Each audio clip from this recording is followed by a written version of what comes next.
Então, vamos lá. Boa noite a todos. Mais uma vez, eu quero agradecer a presença de vocês aí para esse oitavo webinar. Então, o PMI Goiás está oferecendo aí mais uma oportunidade da gente buscar conhecimento. A gente está trazendo um profissional gabaritado aí de mercado. Vou deixar para ele se apresentar, na verdade. Mas eu quero falar um pouquinho, antes de mais nada, eu quero falar um pouquinho do PMI. Gino, está me ouvindo? Te ouço bem, Ivan. Te ouço bem. Não, é porque eu acho que você vai ter que voltar para mim o host, porque eu perdi a conexão aqui do. É só você clicar lá no chapter 1, que não é. Porque tem dois aí, que você está logado em duas máquinas, né? Aí tem um outro, você clica com o botão direito nele e volta para mim o host. Maravilha, espera um pouquinho que eu já vou fazer isso. Aí eu consigo compartilhar a tela aqui.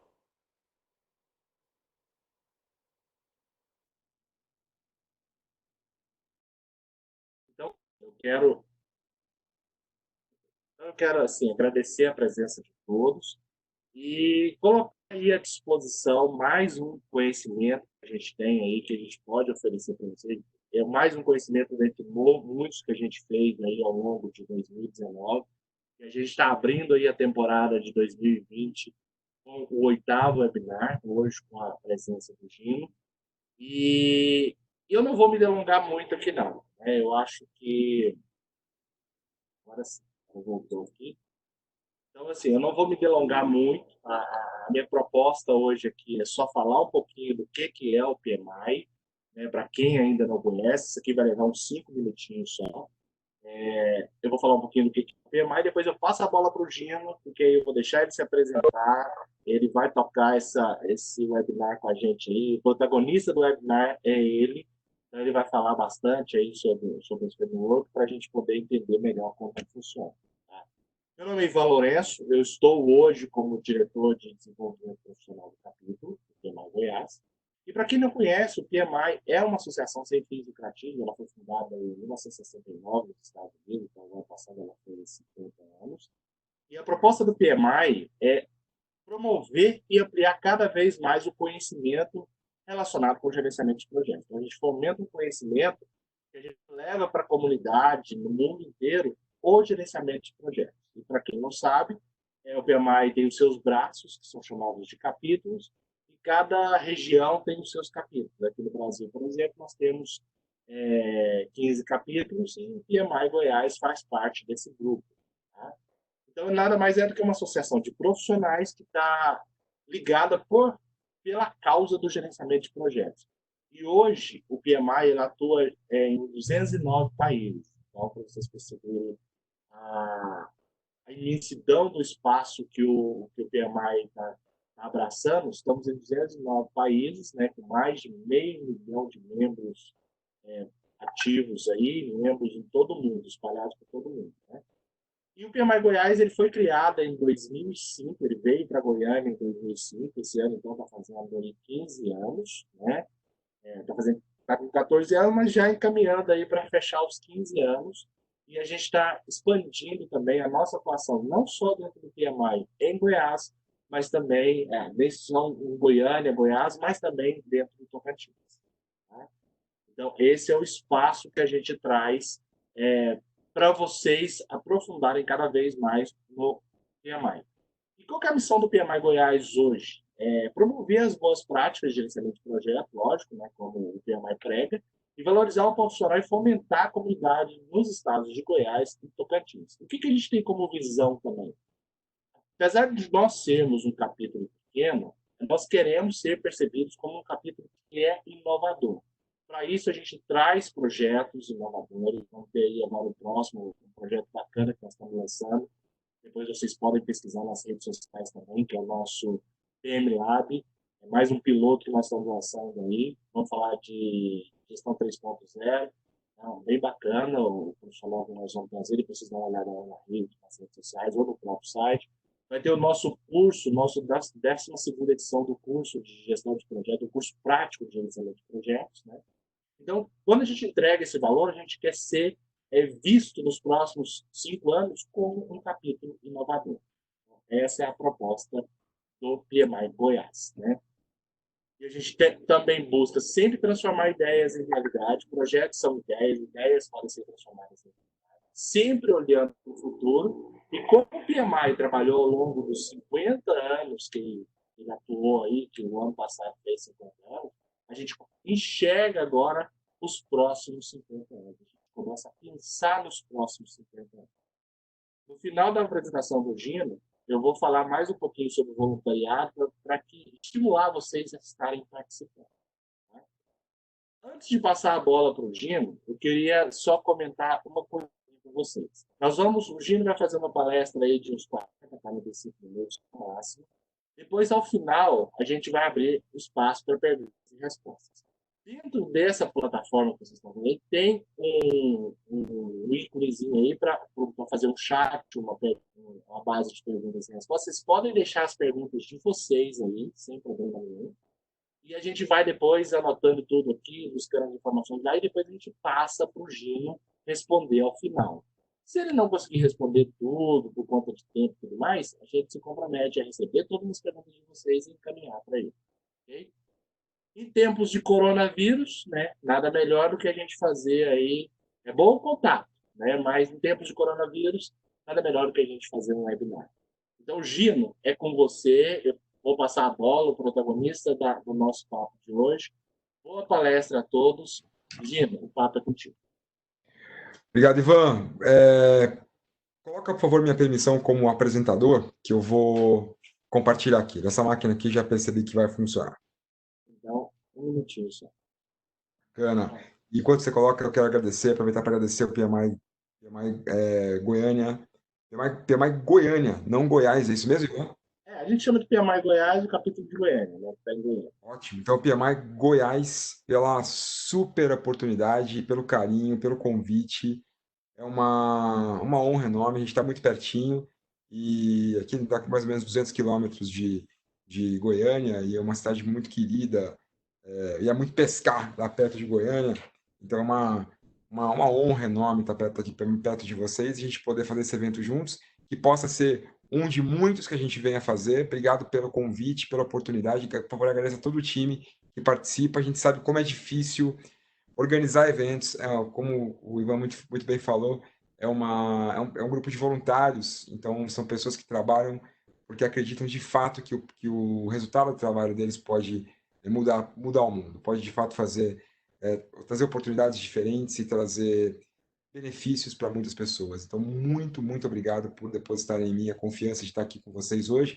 Espero que ao final do evento o pessoal tenha sentido cada segundo valorizado. Separei um assunto bem bacana para falar com vocês, que é o contexto de tomar as decisões, como, por meio de um framework, como a gente consegue tomar decisões melhores. Talvez uma das coisas que os gerentes de projeto mais façam ao longo da execução de um projeto seja tomar decisões. Vocês conseguem interagir comigo, né, pelo chat, é isso? Então, por favor, quem de vocês pode trazer para mim algum exemplo de alguma decisão recente, claro que você possa compartilhar, e você entenda que poderia ter sido melhor tomada, que você poderia ter tido resultados melhores se tivesse tomado uma decisão diferente. Se não for no seu caso, pode até ser mesmo no caso de alguma coisa pública, alguma coisa que todos nós conheçamos, que, putz, olha, a decisão poderia ter sido melhor se tivesse sido feita dessa forma ou daquela forma. Quem pode compartilhar comigo aí, por favor? Então, Ou tá no aí, seu gente. trabalho? O chat está aberto. Podem falar aí à vontade. Consegue ler o chat aí? Consigo. Sigo, deixa eu ver vocês aqui. Estamos aqui, estou vendo o chat.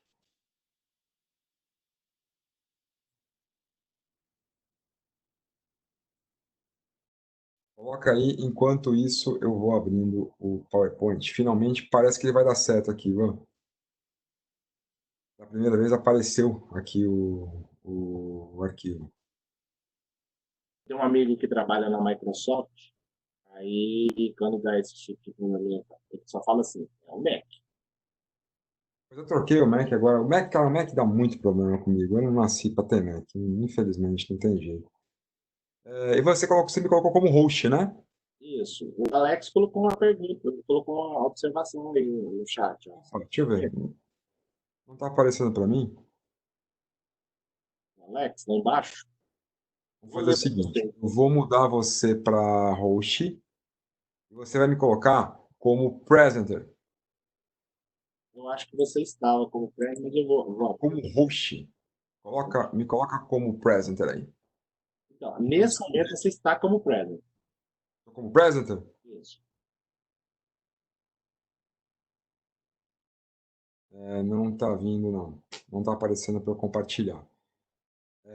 Que opções tem aí, além do presenter para você, quando você clica com o botão direito em cima de mim aí? O que aparece para você? É a opção, a melhor opção que tem aqui realmente é a de roxo. Transformar você em roxo. Né? Tenta novamente, tá? Vamos ver se funciona. Pronto. Vamos lá. Deu agora que eu sou o host. Sem chances. Não aparece nada para compartilhar, cara. Tinha aparecido, troquei, não aparece. Putz, que pena, cara. Vou ver mais uma vez aqui. Vou desistir disso, não é possível. A gente não vai desistir, não. Vai dar certo. Do lado da câmera, do ícone da câmera aí, vídeo, não aparece o Eu share, tô né? ali mesmo, tô no share screen, mas não aparece PowerPoint, cara. Ele aparece só para compartilhar arquivo ou compartilhar o conteúdo, compartilhar uma nova, um novo quadro branco ou um novo arquivo. Você quer ver? Vou mandar aí no seu WhatsApp para você ver o que aparece para mim. Se você me ajuda. O pessoal que está aqui com a gente, pedir um pouquinho de paciência para ver se a gente consegue não precisar remarcar, né? A gente consegue fazer. Dá uma olhada, Ivan. Se você me ajuda aí. Quais são as opções que aparecem para mim aqui? É, deveria realmente aparecer aí, não está aparecendo. E aí você não pode subir o arquivo, não? Share file? Vamos tentar. Esse foi aquele que eu fiz daquela vez? Tenta de novo aí subir o arquivo. Vamos lá. Agora, quando apareceu uma opção, se eu quero me tornar o presenter, eu coloquei sim, aí agora está aparecendo o PowerPoint para mim. Agora sim. Agora você pode apresentar que ele vai aparecer. Legal. Então, primeira coisa aqui para a gente é qual é o contexto em que a gestão de projetos acontece. Hoje a gente fala muito sobre mudança de metodologia, mudança de frameworks. Vou utilizar Scrum, ou eu vou utilizar o PMBOK, ou eu vou utilizar como pensar não a resposta, mas como pensar a pergunta. O gerenciamento de projetos ele vem para a gente como uma resposta a um desafio, que é gerenciar um projeto. Agora, qual é o contexto em que esse projeto acontece? E pensar, a partir do momento que eu conheci o Kinevin, e uma coisa que eu tomo muito cuidado aqui, é a paixão pelo framework, né? O framework ele não deve ser, a gente não deve se apaixonar pela resposta, mas talvez pela pergunta. E o cuidado com não é mais um framework para resolver o mundo, isso não existe. É algo que me ajude a pensar a pergunta. Tem uma frase do Albert Einstein, que eu gosto muito, que é: se me dessem um problema para resolver e dissessem que minha vida dependeria da solução desse problema, eu levaria os primeiros 55, e eu tivesse só uma hora para isso, eu levaria os primeiros 55 minutos na busca da pergunta certa. Porque se em 55 minutos eu conseguisse encontrar a pergunta certa a responder, com certeza, em menos de 5 minutos eu conseguiria dar uma boa resposta. No entanto, quando a gente traz o gerenciamento de projetos hoje à luz do ágil e de outras abordagens, isso entra como um fim em si mesmo. E talvez a gente busque muito mais a resposta do que entender, de fato, qual é a pergunta que eu quero responder. Então, a visão no contexto que o Kinevin traz, o Kinevin é um framework que nos ajuda a tomar decisões, o artigo original dele é um framework para que líderes possam tomar decisões, vem para nos ajudar com isso aqui, a ilusão do benchmark. Quantas vezes a gente vai buscar a resposta em outra empresa, né? Então, putz, deixa eu ver o que está sendo feito na empresa tal, e aí eu vou pegar, dar um Ctrl+C no que está sendo feito lá e Ctrl+V aqui para mim, e vou fazer aqui dentro de casa. E muitas vezes isso não funciona, porque a resposta, a melhor prática, ela é, antes de mais nada, uma prática do passado. O benchmarking é meio como tamanho único. Esse tamanho único já é algo ruim para meias, imagina só para problemas. Se trabalhar o tamanho único, como, putz, se serve para um, serve para outro, será que para tudo isso é uma resposta? Será que isso é uma verdade para todos os problemas? Esse é o contexto em que o Knevin aparece. No contexto em que a melhor solução buscada para resolver o problema das empresas começava a se mostrar errada, porque a melhor solução, de fato, no contexto errado, ela está errada. Algo que funcionou numa outra organização, se o problema não for exatamente o mesmo, muito provavelmente essa melhor solução vai se mostrar ineficaz. O Knevin trabalha com. Primeiro ele escreve Cinefin, com C de casa, Y, N, E, F de faca, I e N de navio, é um nome, uma palavra galesa, significa local de múltiplas habitações, ou de múltiplas, onde muitas moradas coexistem, seria mais ou menos essa a tradução para essa palavra. Ele trabalha com uma visão de sistemas, de três tipos de sistemas que existem na natureza: sistemas ordenados, complexos e caóticos. Os ordenados são aqueles sistemas que se organizam de uma forma muito previsível. Quer dizer, problemas que aconteçam no contexto de um sistema ordenado são problemas que eu consigo resolver com um passo a passo. Eu consigo resolver com um checklist, uma lista de etapas que, se eu seguir todas aquelas, eu tenho ali uma resposta conhecida e clara para todo mundo. O ordenado, eu consigo dividir o todo em partes. Então, quando eu trago, por exemplo, a gestão de projetos tradicional para a gente pensar, é um nome difícil, né? Tradicional, é complicado saber se é o melhor nome, mas eu não consigo pensar em nenhum nome melhor do que esse ainda.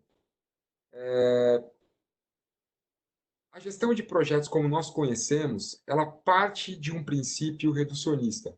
Então, ela parte de um princípio que eu consigo dividir o todo em partes. A EAP, por exemplo, ela é uma ferramenta que traz essa questão reducionista muito claramente. Eu tenho um projeto, eu divido esse projeto em grandes entregas e eu divido essas entregas em pacotes menores. E, Ivan, eu acho que você me falou que alguém fez alguma pergunta aí, não está aparecendo para mim. Depois, se você puder ler para mim, vai ajudar, porque eu não estou conseguindo ver, viu, cara? Na verdade, foi um comentário naquela primeira parte que você falou. Aí o Marco Reis disse o seguinte: uma decisão que eu tomaria diferente seria ter ficado numa empresa que não compartilhe os mesmos valores por dinheiro. De não ter ficado na empresa, é isso? O que eu tomaria diferente seria Legal, ter ficado numa empresa. legal. Ter ficado numa empresa está ótimo, entendi. Você provavelmente não teria feito isso, né? Entendi. Vamos falar sobre. Vamos falar sobre. A gente vai chegar em algum momento aí que a gente vai falar sobre complexidade, e aí eu vou trazer talvez alguma dica que venha ao encontro do que você trouxe. A IAP, então, ela entra como uma ferramenta que reduz o projeto em partes. Essa pegada de reduzir um problema grande em problemas menores e somar esses problemas todos e chegar numa resposta é uma abordagem reducionista. Quem vai lembrar daquela regra de 100% da IAP, né? Que a soma dos níveis inferiores tem que dar um nível superior. É justamente isso, é a agregação. Eu consigo agregar a IAP. Sistemas caóticos são aqueles que não têm qualquer ligação efetiva. Quer dizer, eu não consigo estabelecer nesse tipo de sistema nenhum tipo de relação de causa e efeito. O que acontece ali acontece de forma aleatória, de forma imprevisível. Não é fácil de criar. Se eu caio acidentalmente num sistema caótico, normalmente eu entro numa crise. Se eu entro lá de forma controlada, se eu consigo conter as restrições e entrar nesse sistema de forma controlada, provavelmente é o melhor ambiente que eu tenho para poder inovar. Sistemas complexos, o terceiro tipo, são aqueles que eu tenho ligações variáveis. A hora que você mexe no sistema, o sistema muda. Ele é um sistema que reage a cada ação. Então, quando você mexe nesse problema, o problema muda de lugar, ele muda de forma. A palavra complexo, ela é legal porque ela traz, na sua definição, é, algo bem interessante. Complexo é no mesmo tecido, complexo. Isso quer dizer que quando eu puxo algo, a conexão está me levando a puxar outra coisa. E imagine uma rede de muitos pontos, e todos esses pontos conectados, não só com uma conexão, mas com várias entre eles. E quando você puxa uma linha que conecta esses pontos, você consegue saber quais são os pontos adjacentes que vão ser mexidos. Mas você não consegue ter uma visão de longo prazo. Quer dizer, daqui a 1.000 pontos, quais pontos sofreram alteração depois que eu mexi nesses primeiros? você não consegue ter uma clareza total da relação de causa e efeito. O complexo, à medida que você muda ou mexe no ambiente, você muda o ambiente, e quando o ambiente muda, ele muda a sua próxima ação. Eu só consigo ter uma resposta nesse ambiente depois de agir. O sistema complexo também ele não traz a mesma questão de agregação, ele é modulação, ele traz modulação e não agregação. Eu não consigo explicar o todo pela soma das partes. Eu não consigo, uma vez que o todo é montado, eu não consigo dissociar as partes mais. Pensa na maionese, né? Maionese, você quebra lá os ingredientes, bate e você tem a maionese. Mas uma vez que você tem ela feita, você já não consegue separar mais as coisas ali de dentro. Dá uma olhadinha na questão de pontos. Olha, lembra da questão do complexo, né? Vamos dar uma olhadinha nesse quadro. Imaginem só que vocês tenham 4 pontos, 4 pessoas, 4 agentes em um sistema, 4 coisas que interagem dentro de um sistema. Quantas ligações unitárias eu consigo fazer entre eles? É a velha fórmula que a gente já conhece, né? N vezes N menos 1 sobre 2. 6 ligações. Agora, quantos padrões são possíveis de ser formados em sistemas como esse? Com 4 pontos. Padrões são quaisquer conexões que eu consiga fazer nesse sistema. Por exemplo, com 4 pontos eu consigo fazer um triângulo que é esse amarelo, consigo fazer um outro mais em cima, consigo fazer um quadrado, consigo fazer um triângulo diferente do outro lado, consigo fazer um ponto. Quantos padrões são possíveis de se formar? Numa ligação de 4 pontos, que tem 6 ligações possíveis, eu tenho 64 padrões que são viáveis de serem formados, padrões diferentes, viáveis de serem formados. Agora, vamos aumentar esse conjunto para 10 pontos. Quantas ligações possíveis eu consigo ter nesse conjunto de 10 pontos? 45. E quantos padrões? 35 trilhões de padrões possíveis. Aumentando para 10 pontos. Aumenta para 2 agora, mais 2, coloca 12. 66 ligações possíveis e 73 quintilhões de padrões. Se aqui eu tenho n vezes menos 1, n menos 1 sobre 2, os padrões são calculados com base em potência de 2, 2 elevado à quantidade de ligações, 2 elevado a L. Isso é o que acontece quando alguém chega num grupo de 4 variáveis, de 4 padrões, de 4 pessoas, por exemplo, e tenta dizer, putz, eu já consegui mapear os padrões todos desse grupo. Num grupo de 4 são 64, talvez você até consiga. Mas no grupo de 10, a gente está falando de 35 trilhões possíveis de padrões de comunicação entre esses grupos. A possibilidade de você mapear isso é humanamente impossível. Os sistemas complexos trazem isso. Os padrões possíveis de conexão tendem ao infinito.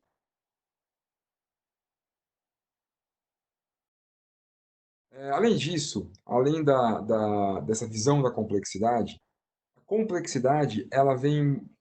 Trabalhar sistemas complexos é algo difícil para a gente pela nossa dificuldade de lidar com o desconhecido. Quantas vezes você foi chamado para poder entregar um cronograma de um projeto de 3 anos e, e te pediram para que colocasse exatamente as datas das atividades ao longo de todos esses 3 anos e quem faria o que e quando? E aí, imagina só que você vire para essa pessoa que pediu isso para você e diga: olha, desculpa, mas para esse projeto eu não consigo fazer isso, eu não tenho a menor ideia, eu não consigo prever mais do que um mês. Quem entende que a gente vai ser bem recebido com esse tipo de informação? Dificilmente, né? Quantos cronogramas que você sabia que não tinha certeza daquilo? Quando eu digo não ter certeza, não é que você tinha alguma dúvida, você não tinha a menor ideia que aquilo fosse acontecer. E você foi obrigado a trazer aquilo, levar aquilo adiante por uma necessidade de alguém de ter um cronograma na mão, mesmo que não seja um cronograma real, mesmo que não seja algo com uma grande possibilidade de causa e efeito. E essa é a nossa impossibilidade de lidar com a novidade, de lidar com a incerteza.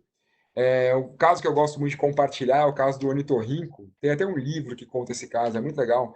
E vocês podem até achar o artigo original do primeiro cientista que foi na Austrália e encontrou um ornitorrinco. O primeiro ornitorrinco que foi encontrado no mundo, o cientista que encontrou ele escreveu um artigo dizendo que ele achava que aquilo era uma farsa. E aquele bicho era uma pegadinha da comunidade científica para ele. Porque aquele bicho, o ornitorrinco, como ele encontrou, era impossível de existir. Porque ele é mamífero. O ornitorrinco, embora seja mamífero, as fêmeas não têm teta. Então, quer dizer, ela não tem um mamilo por onde os filhotes possam sugar o leite. O que faz os filhotes mamarem são os pelos do bicho que chegam até as glândulas mamárias. Ele tem bico de pato, ele tem pé de pato, ele tem uma cauda de castor, ele bota ovo, e o mamífero ainda é extremamente venenoso. O mamífero tem, desculpa, o macho, ele é extremamente venenoso. Tem um esporão que, se ele pegar você, é pior do que picada de cascavel. Provavelmente ou a pessoa morre ou fica com sequelas. Então, quando encontraram esse bicho a primeira vez, era impossível dele existir, porque esse bicho não cabia em nenhum dos padrões que existiam até então. Então a comunidade científica se reúne e pensa o que fazer com isso, porque não podia ser mamífero e botar ovo ao mesmo tempo. Ao mesmo tempo, não pode botar ovo e ser venenoso. Então, como é que funciona isso agora? Como é que ele é mamífero, bota ovo, é venenoso e é aquático? Peraí, tem alguma coisa errada em relação a isso. E chega à conclusão de que uma das soluções possíveis era matar todos os ornitorrincos e acabar logo com o problema. Essa foi uma das coisas que a comunidade científica cogitou. E a gente para pensar, quantos projetos nascem e, pelo fato de não se enquadrarem em nenhum dos modelos que nós temos, eles são mortos? Quantas inovações nossas empresas jogam fora porque os modelos que foram criados até aquele momento não foram criados para poder abarcar aquele tipo de novidade?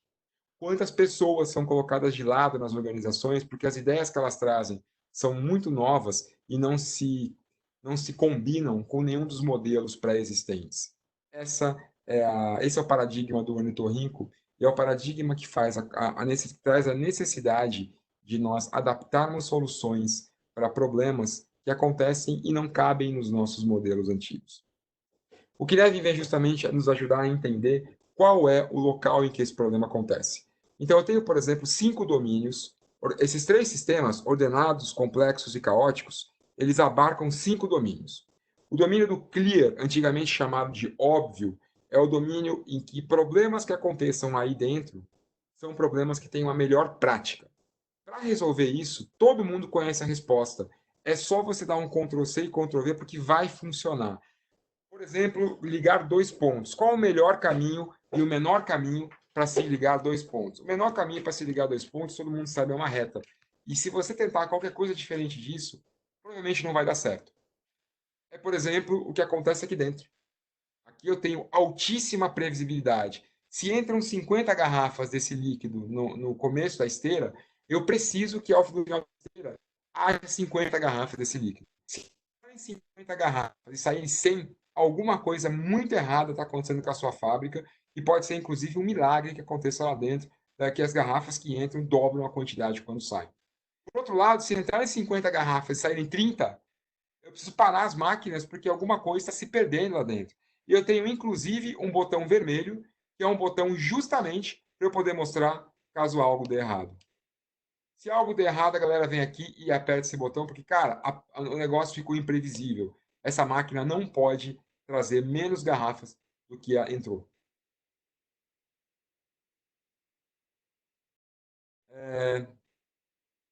Como eu disse para vocês, esse é o domínio do Chaplin, né? Então, é o domínio da altíssima previsibilidade. Nesse filme Tempos Modernos, o Charlie Chaplin mostra uma situação muito parecida com o domínio do óbvio, do clear. Como é que eu meço a produtividade desse empregado? Quantidade de peças apertadas.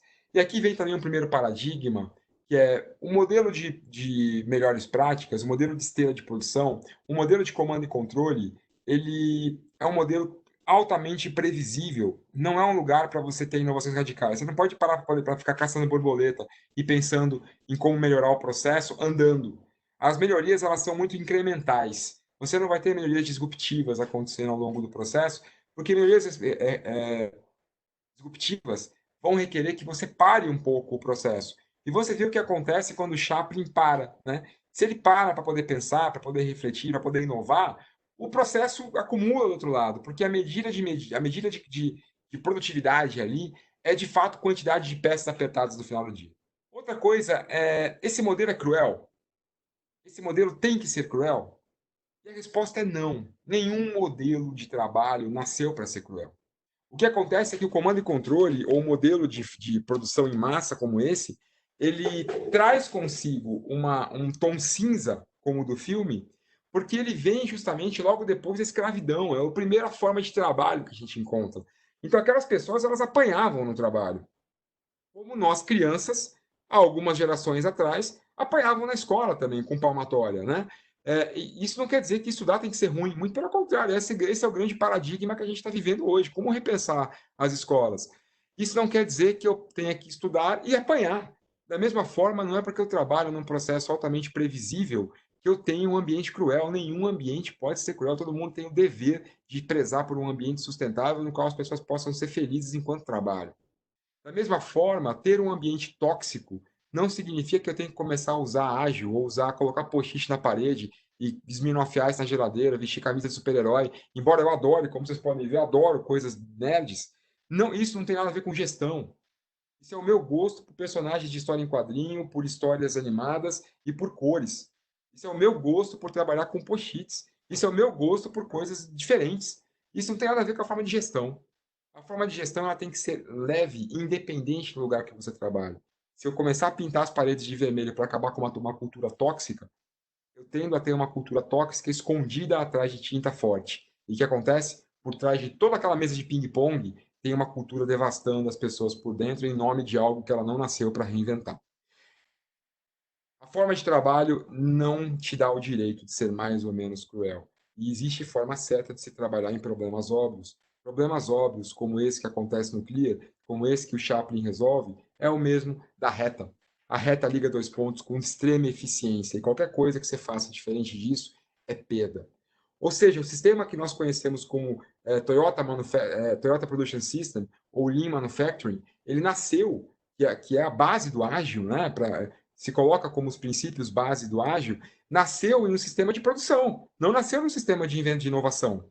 Nasceu num sistema de produção em série. O objetivo deles era criar uma cultura, era criar uma forma de trabalho e uma cultura organizacional que permitisse a adaptação de modelos em série sem precisar ter estoque de tudo.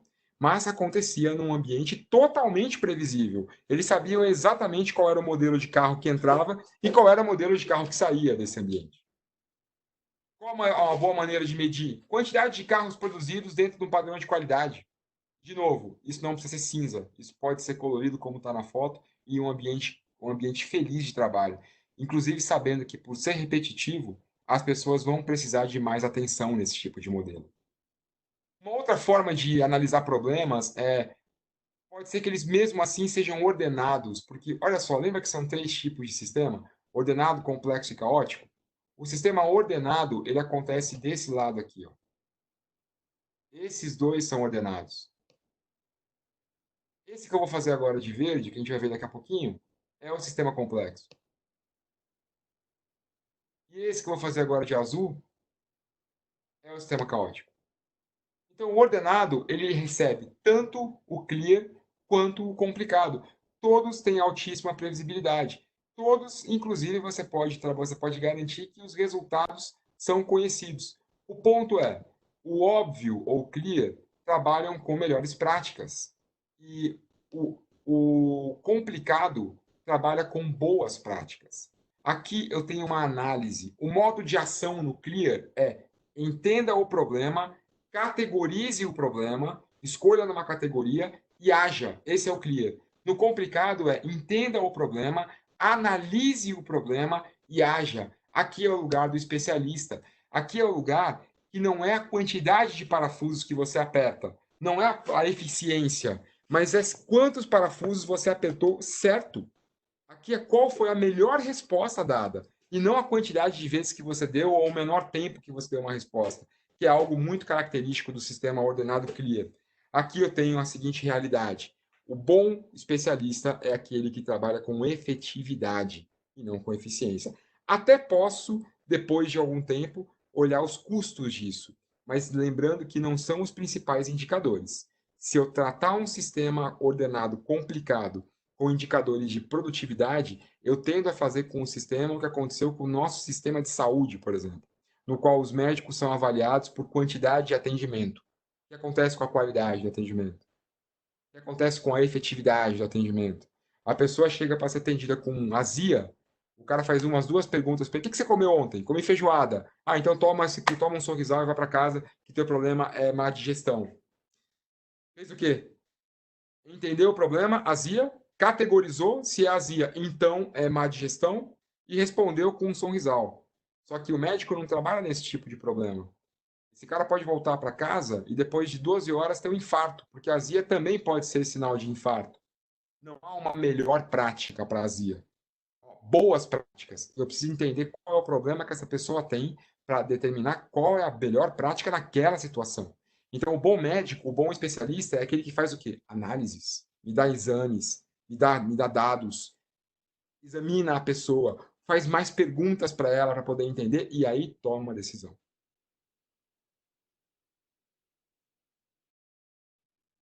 É o sistema que eu meço por efetividade e essa frase do Steve Jobs me ajuda muito a defender isso.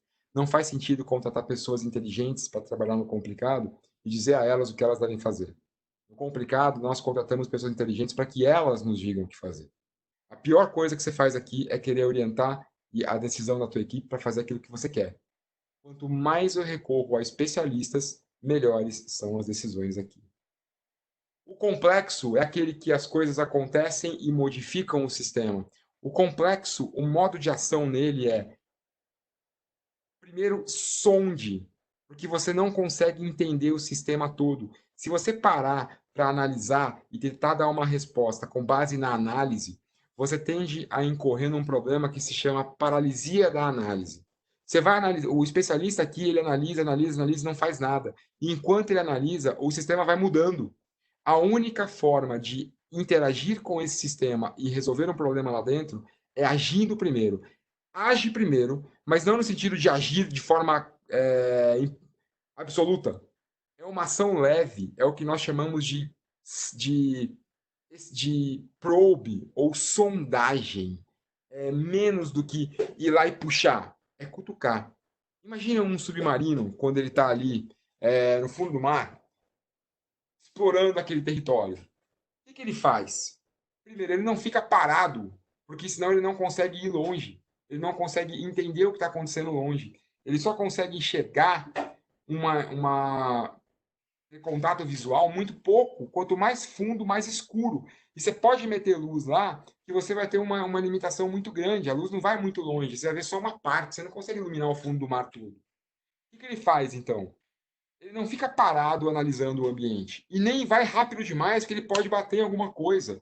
Ele faz o quê? Ele manda um pulso sonoro. E esse sonar acha alguma coisa, bate e volta. E quando esse negócio volta, ele passa a seguinte informação para o submarino: olha, tem alguma coisa a mais ou menos 1 quilômetro.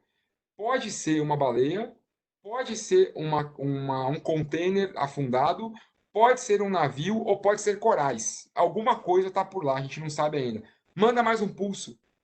Quando volta o segundo pulso, o desenho começa a se formar. Terceiro, quarto, quinto, décimo, centésimo pulso, eles vêm. A 800 metros tem, de fato, um navio afundado. É o que nós estamos procurando. Vamos seguir nessa direção. Ou não, tem um container. Não era isso que nós queríamos. Vamos mudar a direção porque não era isso. Mas eles só descobriram que não era agindo antes, mandando primeiro o pulso. Esse é o contexto, por exemplo, em que eu preciso primeiro sondar, depois entender e depois responder. Primeiro vem a sondagem. Aqui acontece o que nós conhecemos como inovação com base em experimentação. O ágil acontece muito aqui porque eu preciso de um produto pronto na mão de alguém para que essa pessoa me diga o que fazer depois. Por isso vem a review, né? A revisão é o momento de pegar o produto e levar para a mão de alguém. Não necessariamente lançar no mercado, mas alguém tem que usar aquilo. Porque a próxima direção só vem a partir de uma sondagem. Por isso eu não fico 1 ano trabalhando no produto. Eu trabalho 1 mês para dar um pequeno toque no produto. E se tiver errado, eu consigo mudar rápido. Se eu trabalhar em 1 ano, é a mesma coisa de avançar com o submarino 1 quilômetro para poder mandar o próximo pulso. Você corre o risco de trombar em algo antes ou andar 1 quilômetro na direção errada. Aqui a gente fala também que o que acontece nesse sistema não aceita controle central. Não adianta ter alguém olhando para isso e dando as orientações. Por quê? Imaginem que um peixe desses seja nomeado o chefe de todos. Vamos pegar esse peixe aqui e vamos entregar para esse peixe a incumbência de dizer para os outros qual o caminho que eles têm que ir, o que eles têm que fazer. Quantos tubarões esse peixe vê? Ele vê apenas esse. Mas quantos tubarões tem no sistema? Tem esse e tem esse. Se esse peixe com a bolinha vermelha for nomeado o chefe para poder orientar todos para que caminho ir, provavelmente ele vai orientar todos a irem para a boca de algum outro tubarão. Mas não por maldade, porque ele não conhece, ele não consegue ver o todo. Lembra da quantidade de conexões? Então, o que eu faço para um sistema desse ser efetivo? Eu preciso descentralizar a gestão. Mas não é uma questão ideológica. Não é que a gente está fazendo isso porque a gente não gosta de gerentes, como tanto se fala do ágil aí. Não é uma questão polarizada ideológica, é uma questão sistêmica. Em sistemas complexos, o controle central ele não é efetivo porque ele não consegue prever tudo que pode acontecer no resto do sistema. Então, descentraliza a gestão e cria restrições para que as pessoas ou para os peixes não quebrarem isso de forma catastrófica. Como fazer isso? Todo efeito de manada tem 3 restrições. A primeira é siga a direção do grupo, não viole isso. A segunda, não se afaste demais do seu vizinho, de modo que você fique sozinho e venha o tubarão te coma. Terceira, não se aproxime demais também do seu vizinho para não limitar o campo de ação dele ou trombar nele e gerar uma catástrofe no sistema também.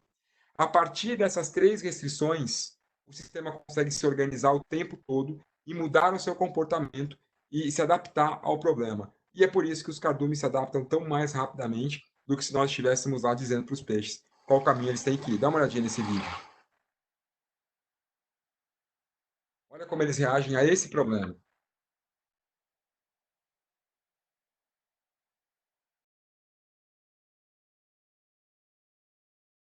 Mas há outro problema. Olha o que vai acontecer na direita. Tem um outro tipo de desafio aguardando o cardume na direita. E que se eles forem responder da mesma forma, eles provavelmente vão ter problema com esse outro desafio.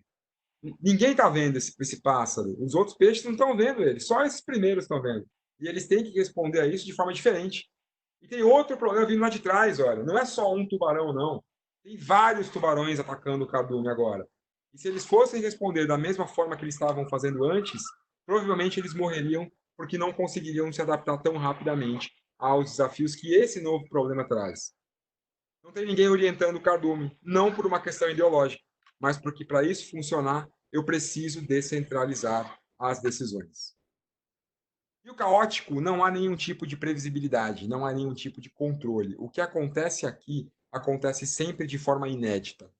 Quer dizer, um problema que você resolva no caos não vai te trazer conhecimento para resolver os outros. Se você tem um problema ali e age, o modo de ação no caos é haja rapidamente, depois entenda o que aconteceu e depois responda, o modo de ação no caos te mostra que nenhuma das outras opções valem. Por exemplo, dizem que essa é uma das situações mais difíceis que o ser humano pode passar, que é encontrar uma ursa parda com os seus filhotes. Além de ser um animal enorme e com uma força brutal, o urso tem um senso de maternidade incrivelmente aflorado. Dizem que se você encontrar essa situação, a chance de você morrer na mesma hora é enorme. Vamos supor que você encontre uma situação dessa em algum momento. O que você faria? É óbvia a situação, você consegue entrar com ações do domínio do Clear, quer dizer, entra no Google, vê qual a melhor prática para escapar de ursos e aplica Ctrl+C, Ctrl+V, vai funcionar, você não tem tempo nem de pesquisar. Provavelmente vai ter problemas muito antes de entrar no Google. É o tipo da coisa que você pode consultar um especialista. Você pode ligar para o teu amigo lá da Animal Planet, perguntar para ele qual é a melhor forma de escapar do urso. O que a experiência dele vai te ajudar nessa situação? Pouquíssimo, né? Provavelmente ele vai te falar para você rezar, não ter o que fazer. É um ambiente complexo, é um ambiente que você tem que se relacionar com o sistema para tomar decisão. Dá para você abraçar um ursinho e ver o que acontece com o sistema para ver se ele vai reagir positivamente ou não? Não dá. O que eu te digo é que esse sistema, eu costumo dizer que ele é a mesma coisa do sistema dos cogumelos. Todo cogumelo é comestível, alguns só uma vez. Esse sistema você normalmente pode errar uma vez só, você não tem chance de ficar experimentando para adaptar, para ajustar o seu movimento à medida que você aprenda. Não tem espaço para aprender no caos. Um filme que mostra muito bem isso é o Sully, que o cara decola, um bando de gansos bate no avião, pifam as duas turbinas, o cara tem as opções de pousar no aeroporto A, no B, e ele escolhe não nenhum dos dois e pousar no Rio. E quando ele pousa, a seguradora cai em cima dele, matando, dizendo que ele não seguiu a melhor prática. E o filme se desenrola mostrando que não tem melhor prática para esse tipo de coisa. Que ele tem que agir imediatamente. Se ele ficar buscando melhor prática, ele cai. Não dava tempo de buscar checklist. A pior forma de agir no caos é buscar checklist. Por isso que o modo de ação é haja primeiro. E haja de verdade. Aqui não é sondagem. Aqui não é experimento. Aqui é age. Faz o que tem que fazer. A hora que você tomar a decisão e fizer, volta a reavaliar para entender onde você está. Se você continua lá ou se você saiu para algum outro sistema. O caos normalmente é rápido. Logo, alguma coisa vai puxar para o sistema ordenado. Mesmo que tudo vá para o saco. Mesmo que a pessoa morra, tem um protocolo depois disso. Então, rapidamente passa o caos. Ele não fica muito tempo. Esse filme, esse vídeo da Betina, mostrou um problema muito parecido com isso. E é muito do que acontece nas organizações ainda, sabe? Nós temos um problema e, com base nesse problema, alguém dá uma sugestão. E, em vez de nós pararmos para olhar se o binômio problema-solução está equivalente, lembra que eu mostrei os 4 domínios do Kinevin? Tem um central lá no meio que chama de disorder, ou agora mudou para aporetic ou confused, mas antigamente era disorder, ou eu não sei em que domínio eu estou. Eu posso estar em mais de um domínio simultaneamente ali, então eu não tenho como tomar uma decisão, porque se eu decidir uma boa prática, pode ser que também tenha coisa complexa, então vai dar choque. Eu preciso dividir os problemas, é disorder. E pensa num binômio problema-solução. Eu quero dizer o seguinte, pensa num prédio com vários andares. Um andar é o clear, um andar é o complicado, um andar é o complexo e um andar é o caótico. Se o seu problema estiver em um andar, a sua solução tem que estar naquele mesmo andar. Porque senão não tem fit problema-solução. Não quer dizer que a solução é ruim. Quer dizer que a solução não serve para aquele problema. Mas no caso da Betina, o que aconteceu? O pessoal caiu em cima dela, brigando com a mulher ou com a empresa, que por sinal chama Empíricos, e deu uma solução preditiva. Vai entender que absurdo é esse. Vamos assistir ao vídeo da Betina para entender qual é o binômio problema-solução. Em que andar está o problema e em que andar está a solução. Meu nome é Betina, eu tenho 22 anos e 1.042.000 reais de patrimônio acumulado. Desculpa a inscrição, é que o tempo aqui embaixo não joga a meu favor e eu precisava chamar sua atenção. Ninguém acha normal eu ter juntado mais de 1 milhão de reais assim, tão nova, começando com muito pouco. Mas sabe o que chama a minha atenção? É que o que eu fiz não é nenhum segredo. Eu vivo falando por aí para todo mundo. Eu comprei ações na Bolsa de Valores. Não foi sorte, eu não herdei uma bolada, nem ganhei na loteria. Comecei com 19 anos e R$ 1.520. 3 anos depois, tenho mais de 1 milhão. Simples assim.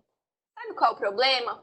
A maioria das pessoas vai pular esse anúncio e continuar se chocando com histórias fora da curva. E a minoria vai clicar no botão azul que vai aparecer no fim desse vídeo. Se você for uma das pessoas que vai clicar no botão, você vai acessar o passo a passo que eu segui para você chegar no seu primeiro ou próximo 1 milhão.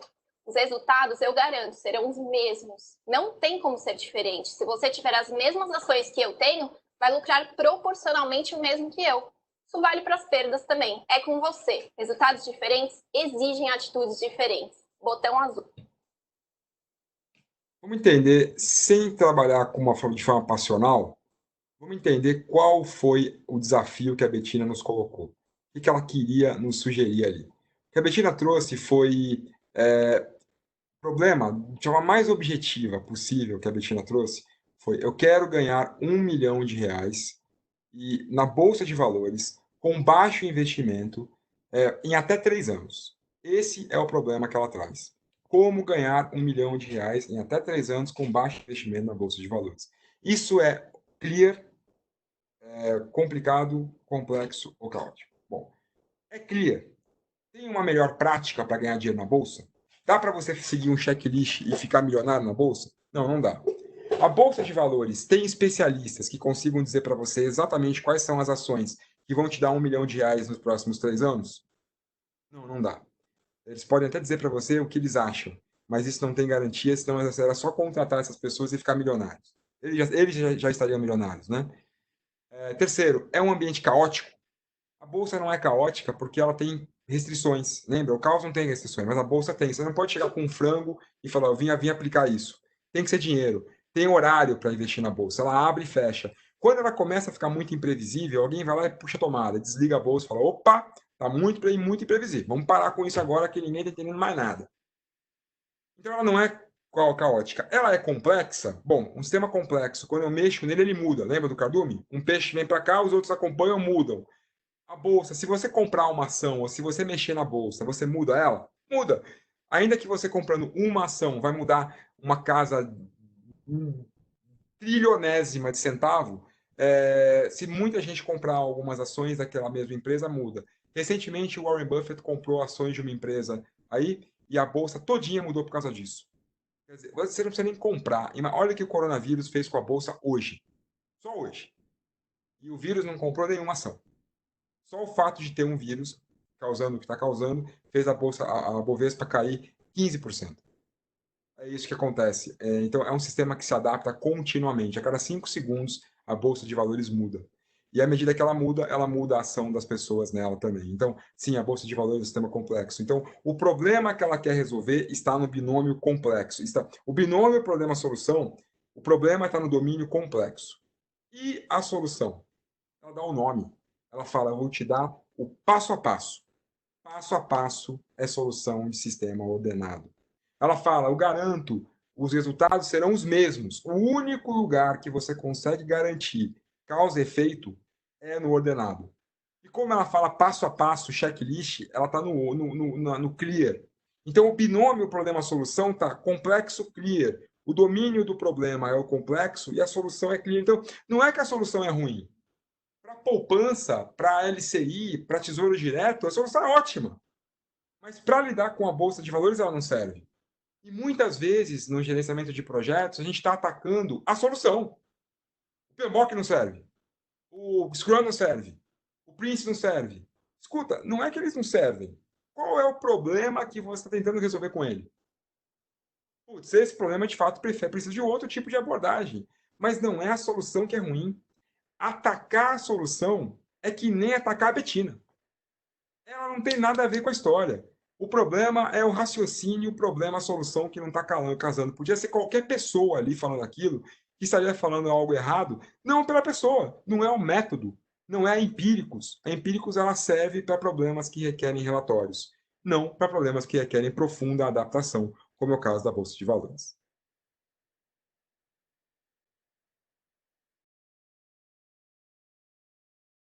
E como a gente pode resolver problemas usando o Kineve? Por exemplo, fazendo isso. Elenca os seus problemas por cores diferentes que façam sentido para você. Por exemplo, problemas que acontecem mensalmente numa cor, problemas que acontecem anualmente em outra, ou problemas que acontecem na minha vida pessoal em uma cor, na vida profissional em outra, nos meus estudos em outra. Enfim, cria categorias por cores de post-it e vai listando um brainstorming dos seus problemas. E você pode, por exemplo, categorizar em que lugar esse problema acontece.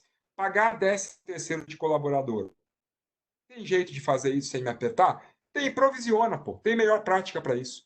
Provisiona esse negócio mensalmente, junto com o salário do colaborador, que você não se aperta. Recolhe junto com o salário um percentual, um dozeavos daquilo, e coloca numa conta que você não se aperta. Fazer planejamento estratégico tem receitinha de bolo? Você pode até seguir um método, só que não é o mesmo para todos. O resultado não é o mesmo. É complexo. Você tem que adaptar a sua estratégia à sua empresa. Decidir quanto investirei em crescimento da minha empresa no próximo ano. Isso não tem receita de bolo. Não dá para ir ver quanto é que a empresa de outro cara fez de fazer igual aqui. Ou deixa eu ficar arriscando todos os dias. Não dá, isso aqui precisa de dados. Não é ficar testando. São dados, faz análise, vê como que você está crescendo, vê como é que está o mercado. Olha para dentro, olha para fora, pensa, analisa e responde. Entende, analisa e responde.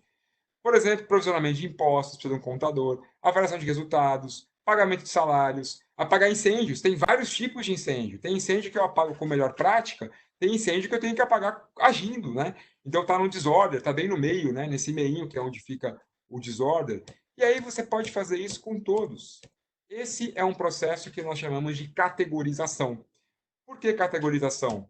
Porque a categorização, primeiro eu desenho o Kinevin, desenho o framework, e depois eu colo os dados no framework. Tem outro processo que eu esqueço o framework, começo com os dados e eu vou delimitando o framework a partir dos dados. E esse processo se chama SenseMaking. São duas formas de trabalhar utilizando o Kinevin. Claro que não dá para explorar isso aqui hoje, mas a gente pode fazer isso em algum outro momento. Já viu aqui me convidando para a gente poder fazer uma continuação disso, explorar o SenseMaking, se der, até ir para Goiânia, fazer pessoalmente com vocês, fazermos uma oficina pelo PMI Goiânia para afiliados, para membros, para comunidade, como vocês acharem melhor, para fazer isso acontecer ao vivo. E olhando para projetos, aqui eu tenho que tipo de abordagem serve para que tipo de projeto. Então, o Clear, por exemplo, Ctrl+C, Ctrl+V, uma abordagem em cascata funciona muito bem. Aqui você consegue fazer um cronograma de 3 anos. Você tem previsibilidade total. O complicado, por exemplo, posso trabalhar com equipes especialistas e também com abordagens híbridas. Aqui eu posso ter algum nível de experimentação dentro de um universo controlado. O complexo funciona muito bem o ágil, porque aqui eu tenho que ter experimentação e tenho que ter feedback, ciclos curtíssimos de feedback, mais curtos do que eu consigo ter com métodos robustos que eu preciso para poder fazer algo em cascata.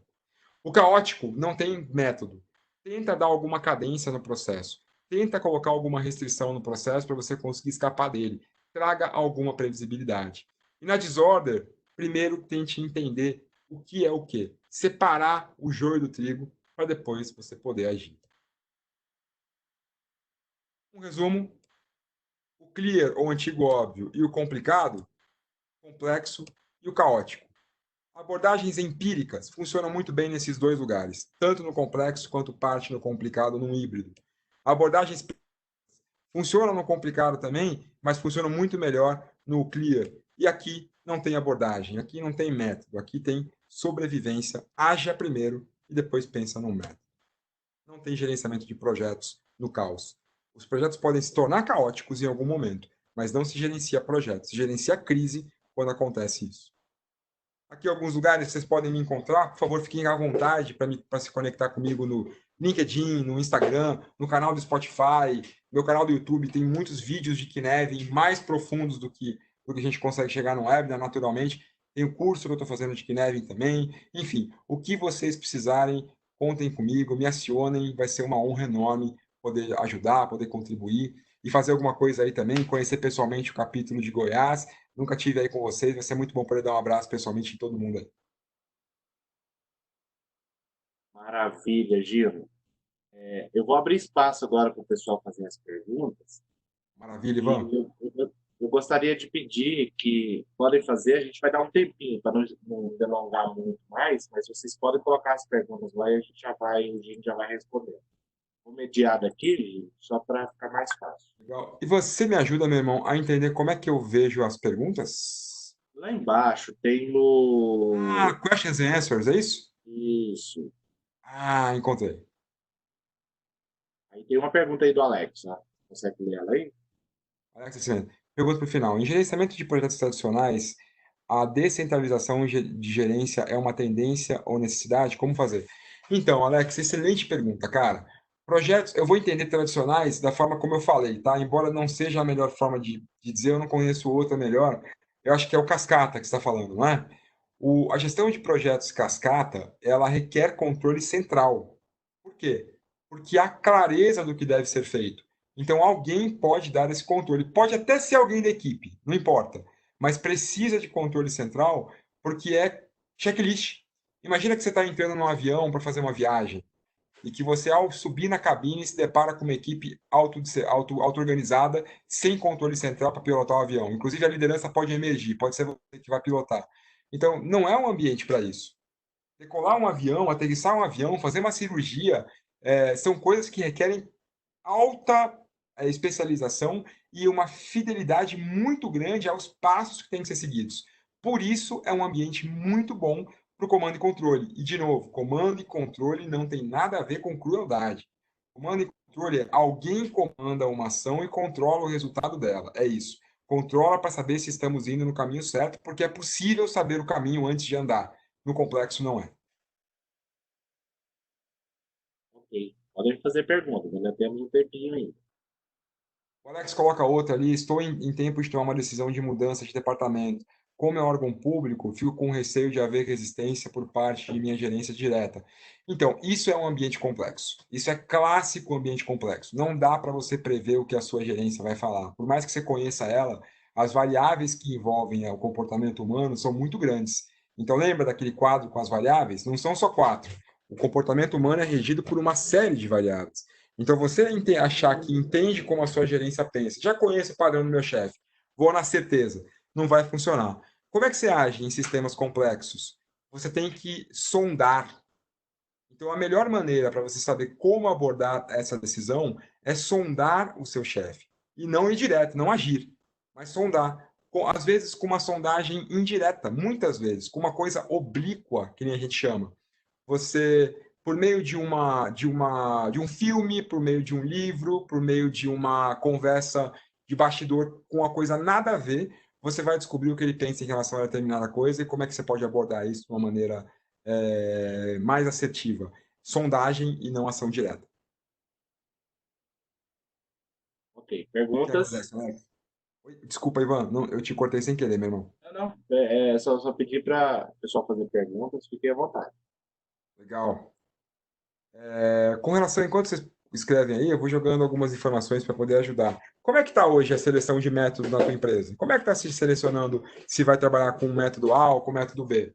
Que pergunta que você poderia trazer para a gente poder ajudar isso? Outra coisa, como é que você está tomando decisões em relação à tua vida pessoal e profissional hoje? Você está trabalhando com coisas. Quais são as coisas complexas que você está tratando como coisas óbvias? Quais são os ornitorrincos que você está deixando passar por não ter um modelo pronto que enquadre aquilo? Onde mais você pode trabalhar de forma a sondar em vez de tentar encontrar um Ctrl+C, Ctrl+V e com isso muitas vezes sacrificar oportunidades incríveis de inovação? Outra coisa para você pensar aí, inovação acontece num ambiente seguro para falhas e não no meio da operação. O avião ele vai decolar com checklist e não com inovação. Isso não quer dizer que naquele momento não haja alguém tentando pensar numa nova forma de pilotar, de decolar o avião. Mas isso não está acontecendo no voo.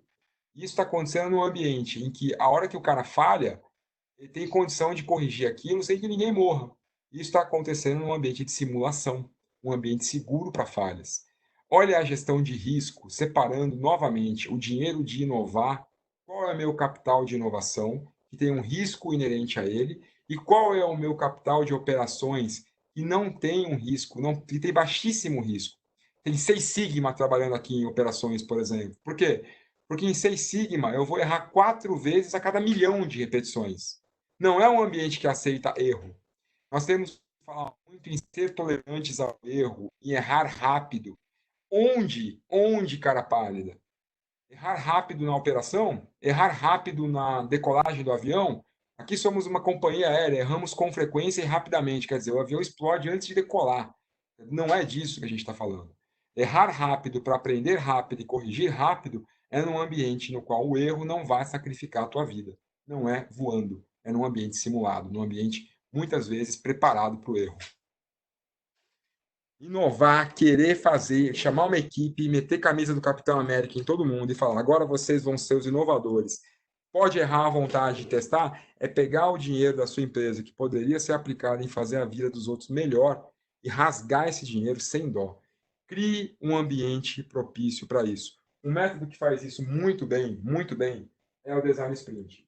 Não pelo método em si, mas pela filosofia por trás dele. Olha o que está escrito aqui na capa do livro. Resolva grandes problemas e teste novas ideias em apenas 5 dias. O que eles fazem? Eles delimitam o tempo que você vai, o dinheiro que você vai investir nisso. São 5 dias. Se tudo der errado, você perdeu só 5 dias. Você não ficou fazendo isso 2 anos. Há vários casos de inovação que acontecem em ambientes como esse, ambientes preparados, uma equipe preparada, num lugar preparado, por tempo preparado para tentar inovar. Isso não acontece no meio da operação. Falei bastante para vocês tentarem colocar pergunta aí. Bota aí uma pergunta para a gente. Gino, vamos fazer o seguinte: volta para mim o host, para que eu possa compartilhar a tela aqui. Claro. fazer a minha parte final aqui, enquanto o pessoal vai bolando as perguntas. E se não tiver mais uma pergunta, a gente encerra. Mas volta um Agora pouquinho. mesmo.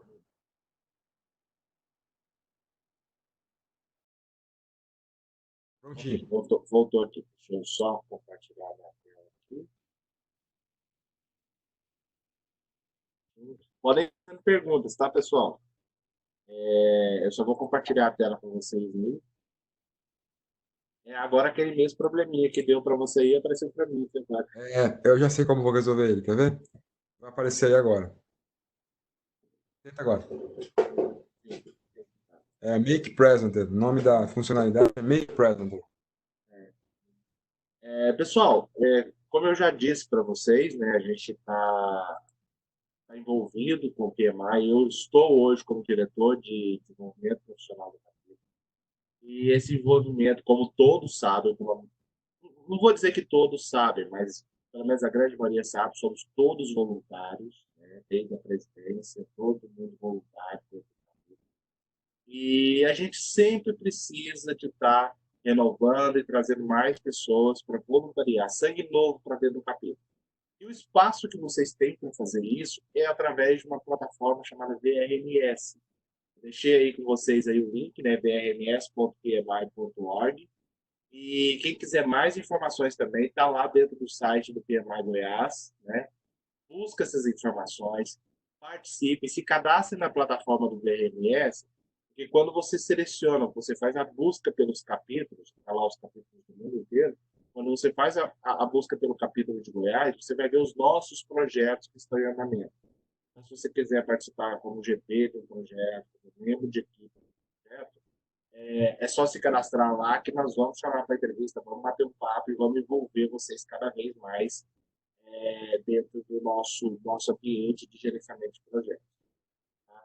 Então, eu conto muito com vocês, nós do PMI contamos muito com vocês, porque a gente precisa desse sangue novo e precisa de gente criativa dentro do nosso capítulo, para que a gente continue sendo um capítulo inovador, como a gente se propôs. Okay? Tem mais uma pergunta aqui. Acho que saiu uma pergunta, foi no chat. Peraí. Agora você não consegue ver, né, Consegui, Ivan, consegui ver e já respondi por lá também. O Marco pergunta como mudar um processo complexo que tem muito desperdício. E o que eu trouxe para ele é, na complexidade, nos ambientes complexos, você busca adaptação. E a adaptação, ela vem com ação. E a ação, ela pode te dar erro ou acerto. Lembra do submarino? Pode ser um container ou pode ser um navio. Só que você só vai saber o que é mandando um sinal. Quando você manda um sinal e está indo para o lugar errado, tem um desperdício ali, né? Só que aí você precisa controlar esse desperdício. Como? Limitando os recursos. Quanto tempo você vai gastar nessa ideia? Quanto dinheiro você vai gastar nessa ideia? Segundo, sabendo que mesmo quando não der certo, o aprendizado é mais importante do que o resultado, porque você não conhece o resultado quando você entra no complexo. Você tem que agir para ter resultado. Então, se houver falhas ou acerto, mais importante do que o resultado, ou tão importante quanto ele, é o aprendizado que você teve. Então, deu errado, mas o que a gente aprendeu para poder melhorar da próxima vez, eu vou fazer diferente. Com isso, eu faço a perda não ser considerada um desperdício, mas algo que foi necessário para poder aprender. Por isso que os ciclos são curtos. Não leva 2 anos para você descobrir se está certo ou está errado. Leva um dia, uma semana. bacana. Então, nós vamos fazer, vou dar um minutinho aí para o Gino encerrar, fazer um encerramento, vamos encerrar por aqui. Antes de mais nada, eu quero falar duas coisas, Gino. Eu quero agradecer mais uma vez essa disposição sua aí, em estar falando conosco, estar passando o seu conhecimento. Isso é de uma riqueza, né, muito grande. E eu quero falar também que da próxima vez que eu for mediar, eu quero ter um cenário tão bonito como esse seu que está aí no fundo. Para estar com vocês aí de Goiás, eu preciso ter o melhor cenário possível, né? O que eu puder fazer de melhor ainda não é bom o suficiente para agradecer o que vocês fazem pelo nosso capítulo, pelo nosso país, pelo nosso planeta. O momento que nós estamos passando hoje, de momento de atenção no mundo, só pode ser, só não está sendo mais grave porque tem voluntários do mundo inteiro, de várias instituições, trabalhando sem hora para voltar para casa, sem remuneração, sem suas famílias, e com exposição muitas vezes, para poder trazer mais condições para as pessoas. Então, o trabalho voluntário, na minha opinião, é o mais perto que um ser humano pode alcançar da plenitude, é o trabalho voluntário. Então, sou eu quem agradece, obrigado pela oportunidade, obrigado por estarem aí, manda, por favor, um abraço para todos aí do PMI Goiás e obrigado por me escolherem. Vocês podiam ter escolhido qualquer pessoa e escolheram a mim. Então, é uma caridade que vocês fazem para mim. Obrigado. Muito obrigado, pessoal. Qualquer dúvida também, vocês anotaram aí as redes dele. Qualquer coisa, entre em contato, pergunta. Eu acho que é importante fazer esse feedback. Okay? Dino, muito obrigado mais uma vez. Até a próxima e vamos nos encontrar. Assim, não te conheço pessoalmente, mas vamos nos encontrar com certeza em algum momento. Espero aqui para a gente tomar um café, Ivan. Vamos para o Congresso, né? Vamos para o Congresso. Vamos, cara, se Deus quiser. Se Deus quiser. Pessoal, tá aí meu WhatsApp. Quem quiser tirar dúvidas, fique à vontade, manda por lá. Ivan, obrigado demais. Um abraço em todos aí e até a próxima. Até a próxima. Obrigado.